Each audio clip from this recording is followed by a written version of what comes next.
I began this Colombia adventure by flying from Seattle via Charlotte and Miami to Bogota, Colombia by using 32,500 frequent flyer miles with American Airlines for my round-trip ticket.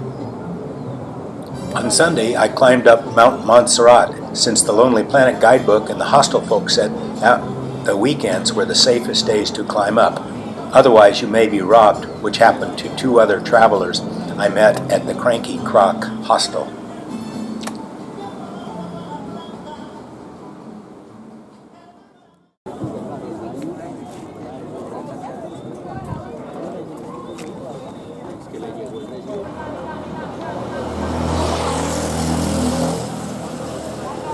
As I made my way up, I noticed that there were many more people coming down than were climbing up. Montserrat rises about 1,600 feet higher than Bogota, which is at 8,612 feet. It was a pretty arduous journey for me because of the high elevation and steep climb. No wonder people ride up the gondola or funicular and then walk down. This is 350 meters.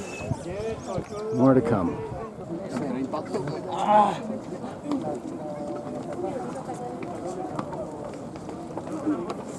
Here is a rest stop area for refreshments, in addition to the drink and ice cream vendors along the way.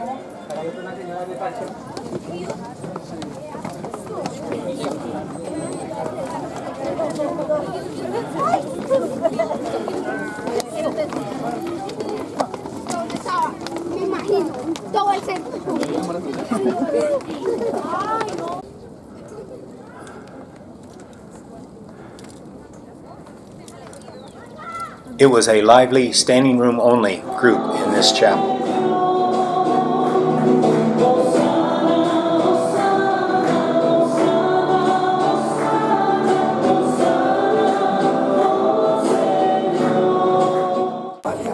Families were enjoying a meal at one of the many restaurants that lined this vendor area.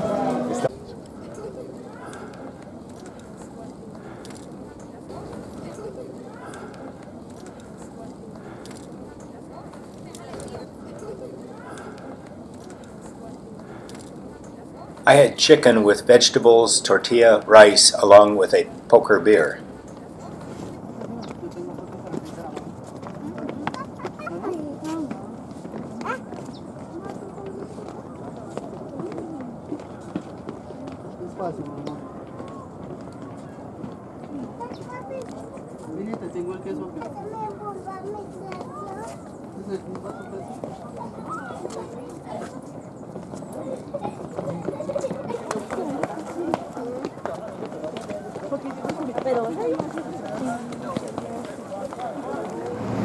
This Trans-Millennial Bus System is like a bus-run subway system with secure loading platforms and exclusive bus lanes.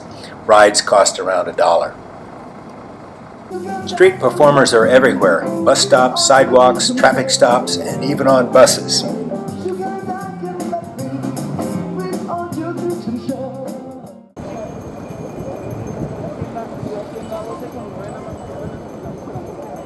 Boulevard Plaza is ringed by government offices and the Cathedral of Bogota.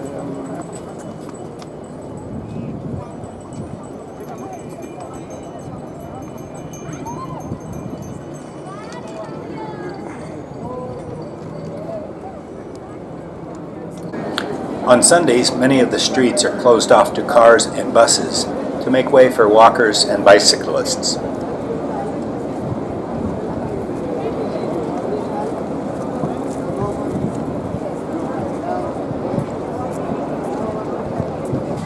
On this Sunday, I'm greeted by a parade of diverse dance groups making their way to Boulevard Plaza.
Cities in South America seem to have high-quality graffiti and less poorly done graffiti that is more common in Seattle and other U.S. cities.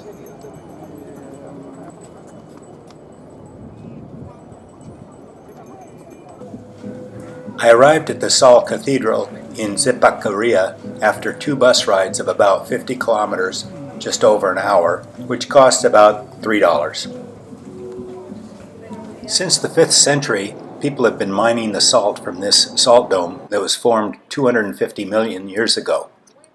In more recent times, miners were carving sanctuaries as a place for their daily prayers. The original underground church was built around 1932 and has since been replaced in 1954 by the current church you see. Maximum capacity is 8,000 people, and they generally average 3,000 visitors on Sundays. Salt mining operations continue in the area. However, they no longer extract the halite rock which contains the salt. Instead, they use hot water fracking to dissolve the salt and extract the liquid. This leaves more of the rock and eliminates the need for large caves. Plaza Independencia. Once again, the kindness of strangers helps me navigate my way to Villa de Leyva. A fellow called the bus company and stood with me as I boarded the unmarked bus. After driving around some windy, narrow roads, we came to a 4-lane road where the driver motioned for me to get off and flagged down a big bus heading to Villa de Leyva. Within 5 minutes I was on my way, and this bus even had Wi-Fi aboard. The driver had me get off at Tahunga and get on a final minibus. Once I got here, I realized that part of my problem in navigating was that Villa de Leyva is pronounced Villa de Leyva. This village is one of the most beautiful colonial villages in Colombia. The red-roofed white buildings are some of the best preserved in all of South America. Many of the restaurants are clustered inside some of the courtyards that are behind these doors along the streets. I am staying here at the Hospederia La Roca, which is on the northeast side of the Plaza Major, the largest plaza in the Americas.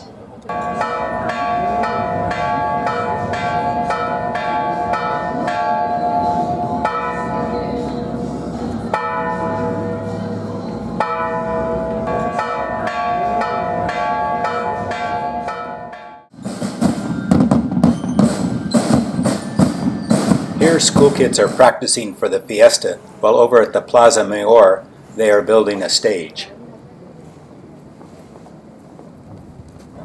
I caught a minibus along with 14 other passengers with seats for just 10. This 1-hour drive was over a rough gravel road to Arabuco, where I would catch another bus to San Gil.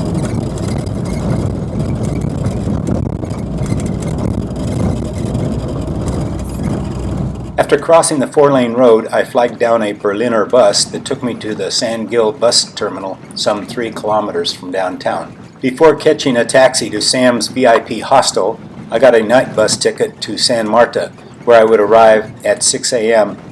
Both town squares of Barichara and San Gil were shrouded in this green construction fencing, which was disappointing for me, but good for future tourists. Barichara is another well-preserved colonial village with cobblestone streets, white buildings with red roofs and colorful doors and windows. The churches here are beautiful both inside and out.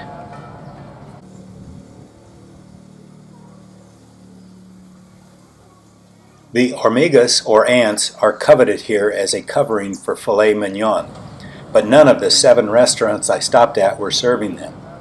This is a specialty of the area dating back over 500 years when the indigenous Guane people cultivated and ate them for their healing and other properties.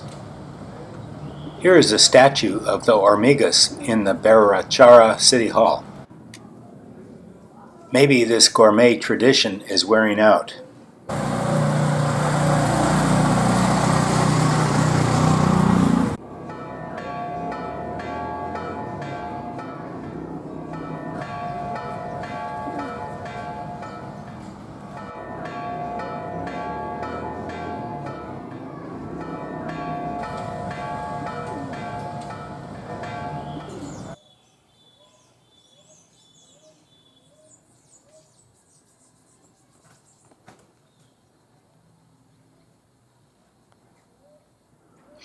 I headed to the viewpoint at the start of the El Camino Real to Huane. The trail was built by the Huane indigenous people several centuries ago and is about 9 kilometers long. The views from here are spectacular, and you can see the village of Huane across the river to a bluff above.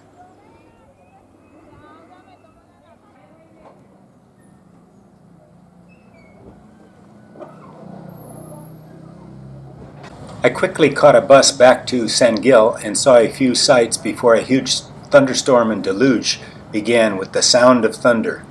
Good thing I decided not to hike the El Camino Real to Huane, or I would have gotten very wet.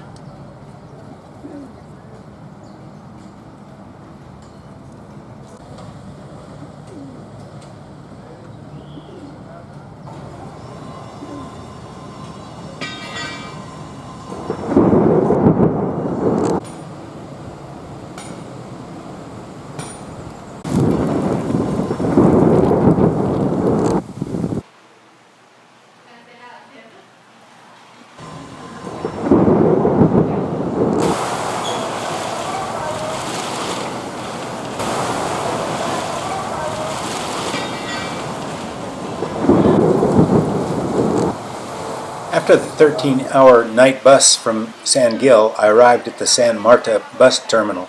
Again, another taxi ride to downtown. When I stopped by the Magic Tours office, I decided to head out that morning to do the Ciudad Perdida with a group of 8. We took off in a red Toyota Land Cruiser. After about an hour, we stopped for lunch. For about an hour, we traveled on this dusty, twisty gravel road until we came to Machete, where we began our hike. Machete.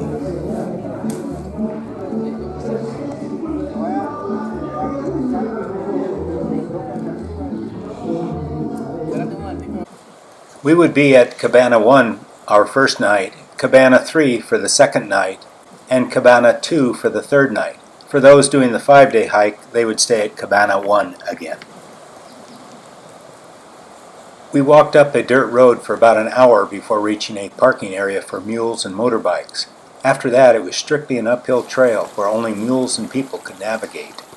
After another hour, we were pleasantly surprised to see that our guides had sliced watermelon for us, plus a fellow was selling big glasses of fresh squeezed orange juice.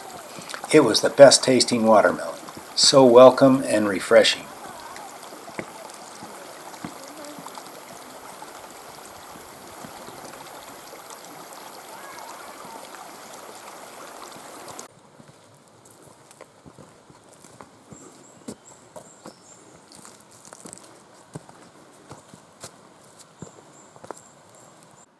This was by far the toughest hike I've ever done.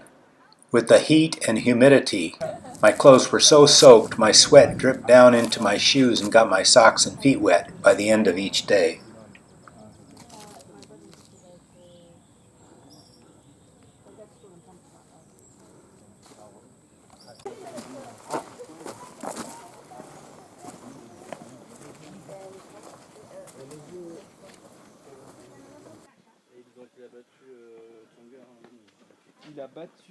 Il a battu Tonga en quart, il a battu Federer en demi.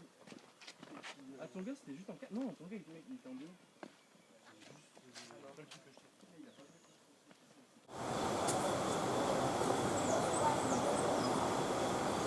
Well, could be a still picture.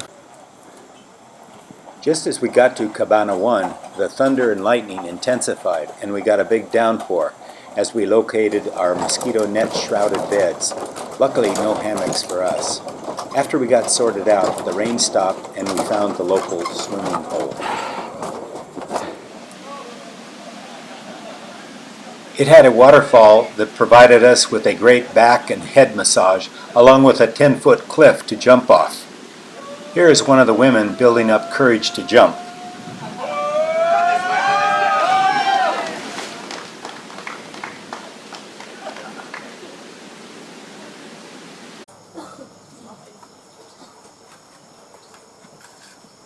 Afterwards, we had a great chicken dinner with plantains, bananas, and salad. We also had this colorful camp robber who moved from hiker to hiker, angling for some breadcrumbs.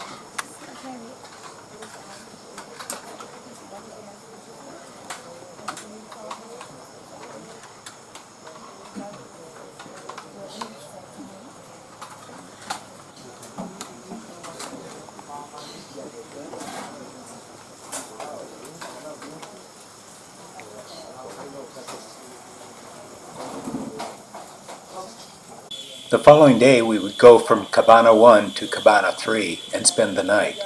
Cabana 3 is just 1 kilometer from Ciudad Perdida, where we would spend half a day before returning for the third night to Cabana 2, where we had stopped for lunch on the second day.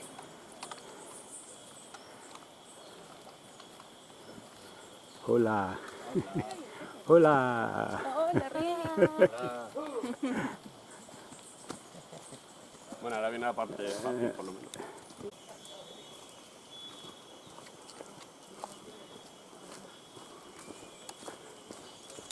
Tradición. A los grandes jefes los pide Estados Unidos en tradición. ¿De qué? ¿Los pidió qué? Estados Unidos. En tradición porque habían enviado muchas Es tradición, sí.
Hola, Sal. Hola, Ricky.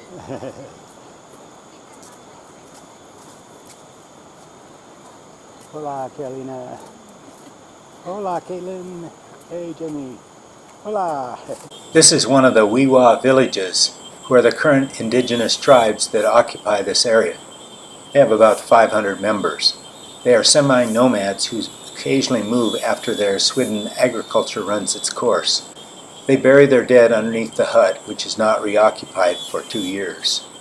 The children attend local schools, and some walk to schools for up to 2 hours each way to attend.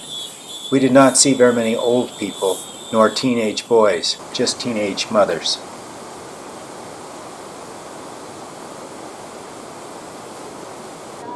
This is our Cabana 2 lunch stop, and where we would return for our third night of the trek. Some of the Weewa work for the tour companies here in bringing food and also preparing food and shelters.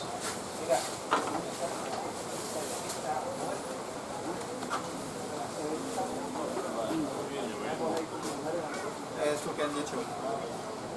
Entonces,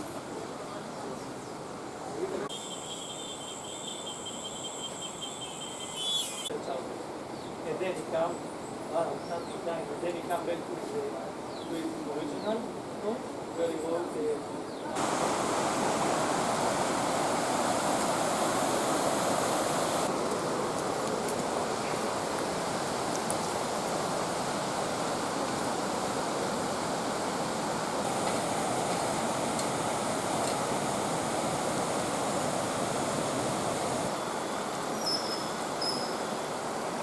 There are 2 ways to cross the river here, by wading and by riding the overhead trolley, which I would do on the return.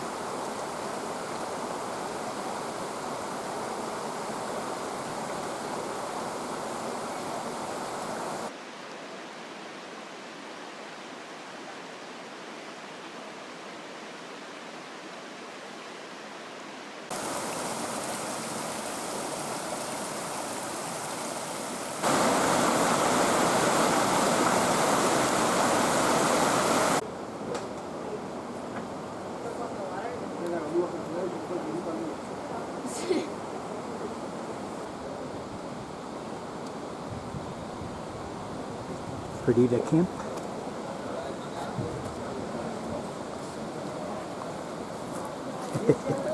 Bien, todo bien. Hola. Todo bien. Sí.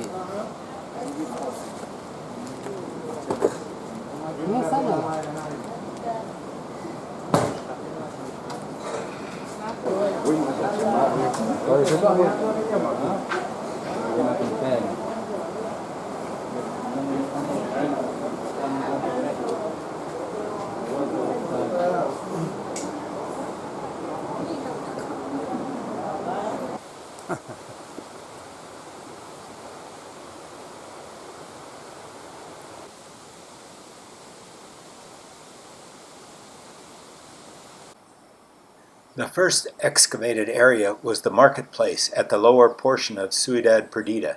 This is where the residents would trade goods with those from the Tayrona area along the Caribbean Sea and other lowland areas.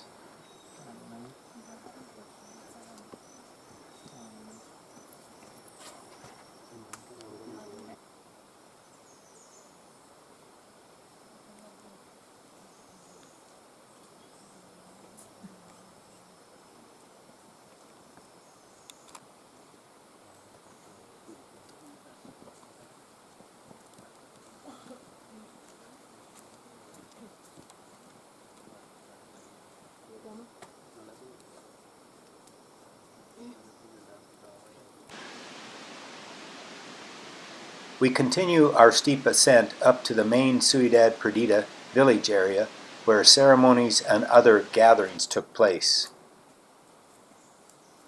My main hiking buddies are posing with their selfie stick. These two rocks, called piedras, are maps that Tayrona civilization made that showed the layout of their city, including their irrigation systems. This civilization began around 700 AD and lasted until shortly after the Spaniards arrived with their diseases, primarily smallpox and syphilis, and cut off their trading routes with the seaside communities. They estimate that about 3,500 people lived here.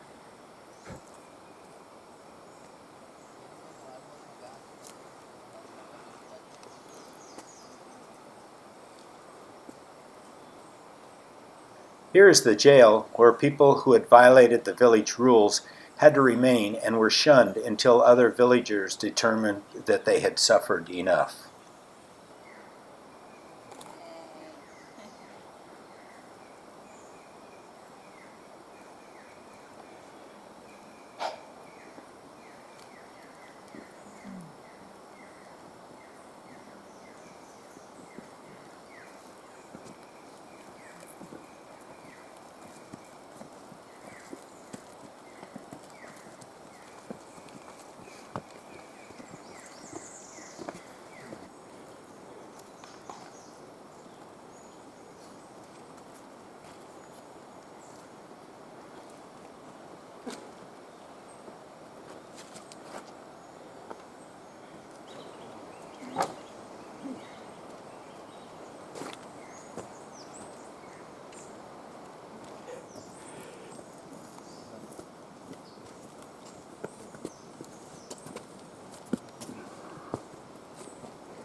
This is our last climb before we arrive at the ceremonial center of the Ciudad Perdida village.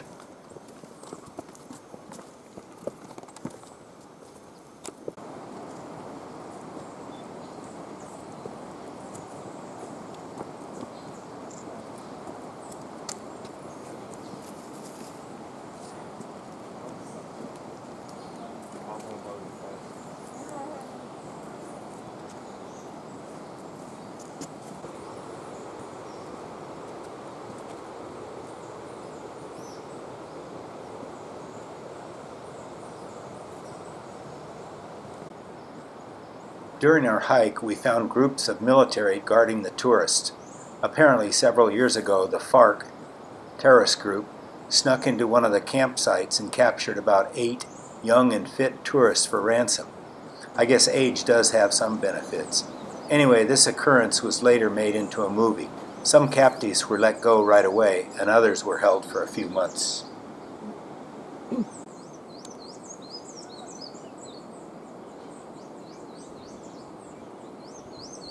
This toadstone represents fertility because their croaking announces the arrival of the rain and planting season. We have finally arrived at Ciudad Perdida, and we enjoy taking in this fabulous view of the village areas below.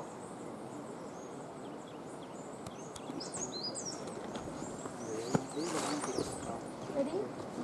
And uh-oh.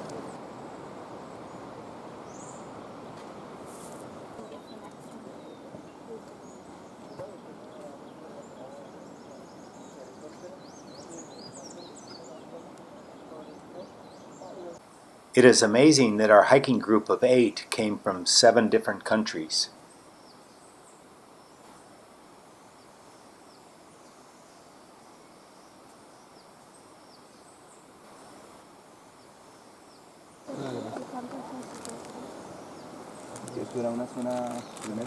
As we were finishing up our time at Ciudad Perdida, the hordes of schoolboys who were at our camp last night began to show up. Are we ready? But we have to wait. Oh, he's waiting for someone. Good thing we got up here when we did. Yeah. We got the fog coming in over here. Awesome.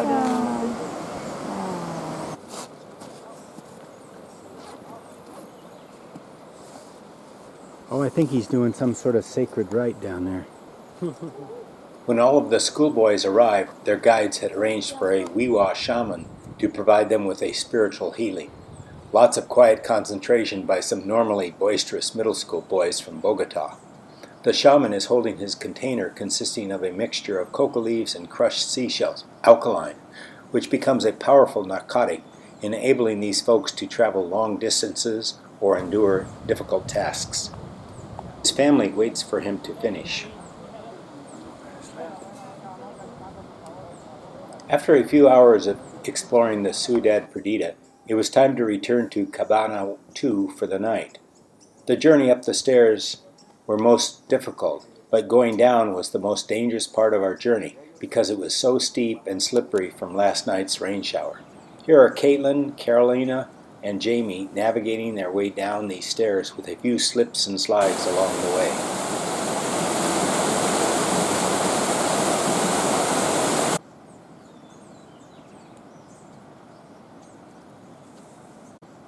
Here is another Weewa village we passed on our way back to Cabana 2.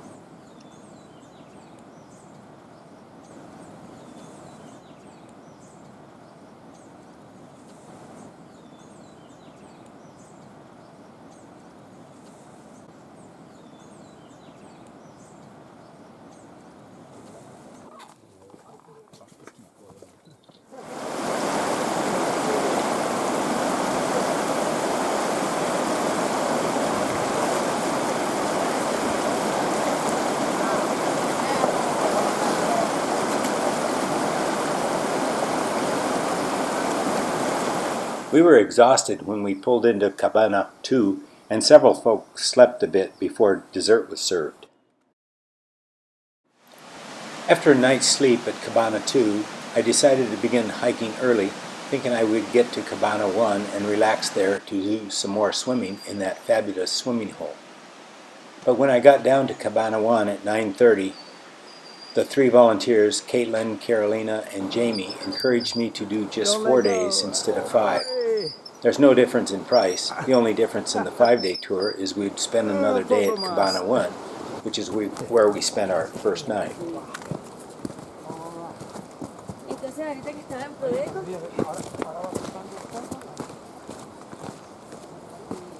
Going uphill is for me like swimming. Yeah.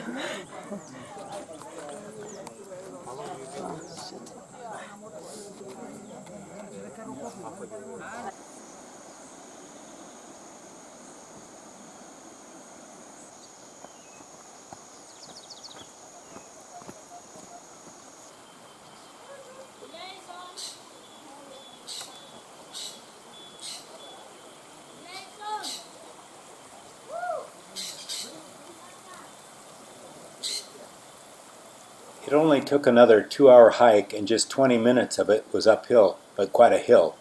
The next 20 minutes was another brutal hike up, which got my shirt and pants completely soaked with sweat. Here's what part of the climb up looked like. Here's the transition spot from mules to motorbikes out to Machete and the end of our hike. Here I am with a victory salute by the park map at the entrance. I enjoyed cold beer with Carolina and Caitlin while waiting for Jamie and our ride out. I spent the night at the Casa de Felipe Hostel in Taganga as the sun went down while waiting for my clothes to get clean. I get ready to take a couple buses to get to my next destination, Cartagena. I spotted all these Shiva buses in Taganga. They used to be the main transport in towns throughout Colombia. Now they are mainly used to haul tourists about.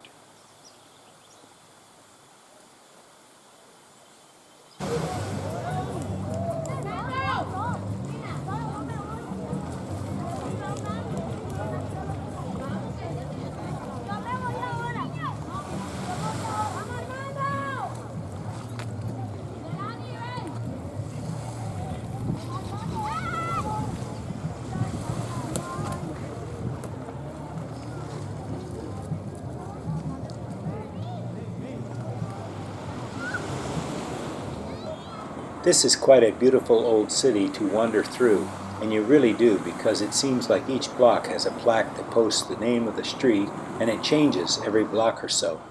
That is why I found old Cartagena so confounding compared to other Colombian cities. Cuban and Caribbean music floats through the air as I pass by many bars and restaurants in old Cartagena. This is the best bar in town with live Cuban music and reportedly the best pizza in town. The restaurant above is called Balcony.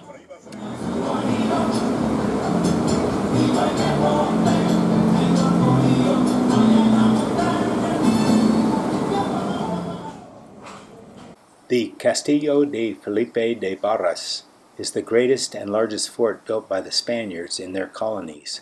It was begun in 1630 and expanded through the years to 1762 and was never overtaken despite several efforts.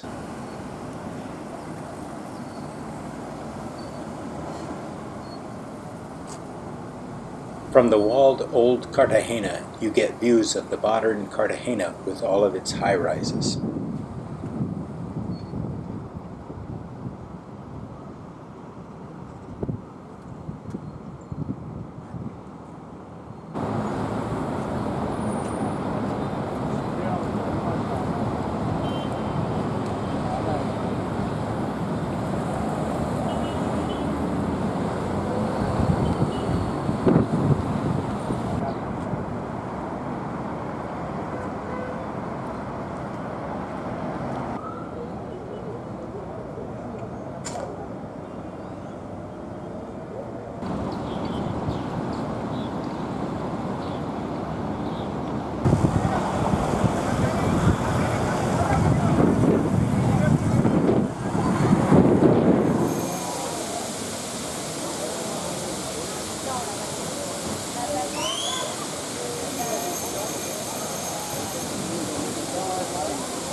San Diego Plaza.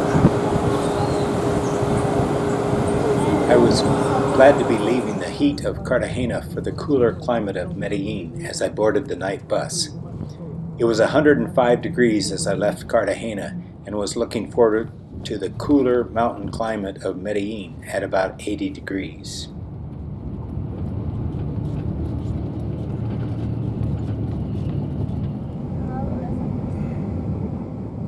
As we entered the suburbs of Medellin, there were thousands of bicyclists, rollerbladers, and runners. Apparently it was Olympics Day. My hostel was in the central part of Medellin.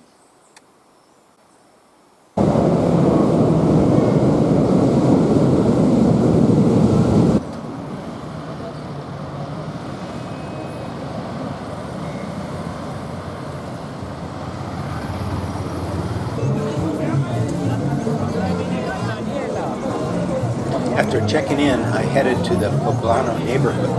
It was a great day for Colombia, for the football team had tied 0-0 with Peru, the favorite, in the Copa Cup. Lots of celebrations. Can you imagine what it would have been like if they'd won?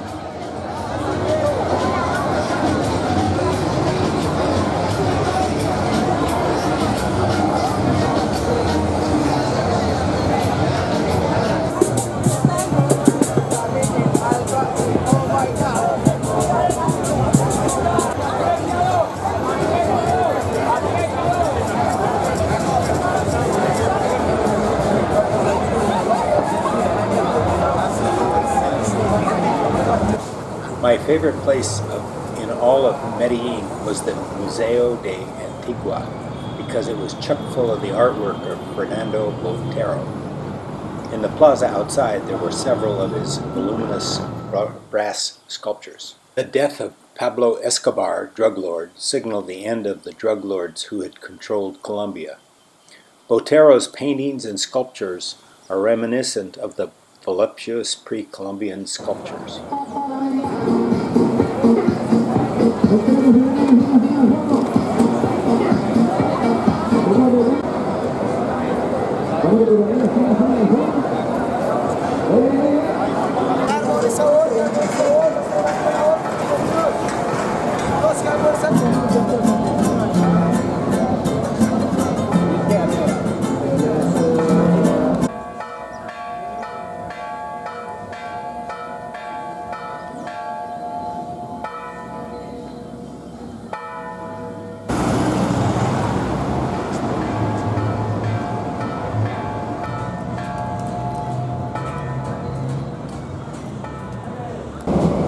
Like in Bogota, Medellin had a great public metro system that was efficient, frequent, cheap, clean, and safe. I had great views of Medellin from the Cerro Nutibara.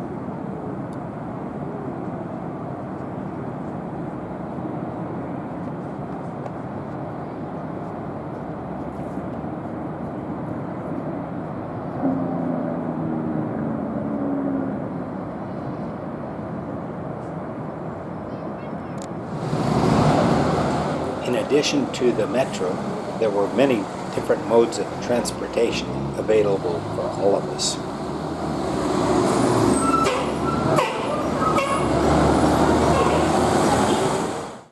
When I arrived in Cali, I found that the metro system was just as good as that found in Bogota and Medellin, with exclusive bus lanes. In addition, we were serenaded by local singers for pesos.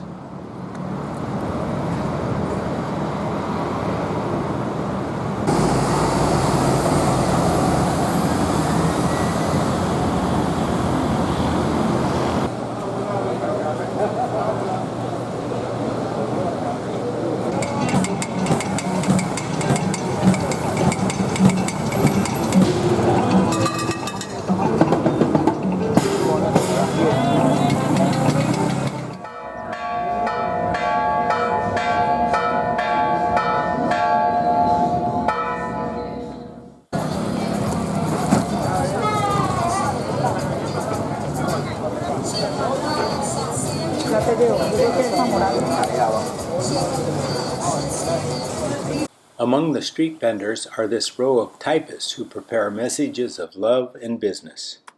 Iglesia de San Francisco.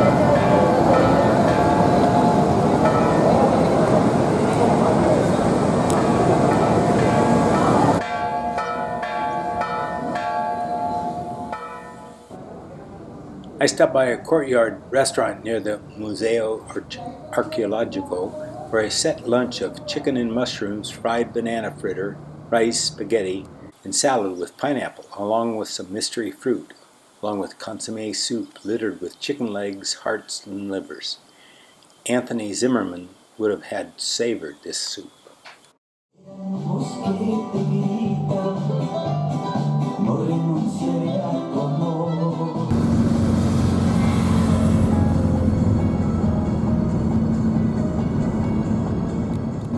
It's apparent that double yellow lines do not mean the same thing here as at home.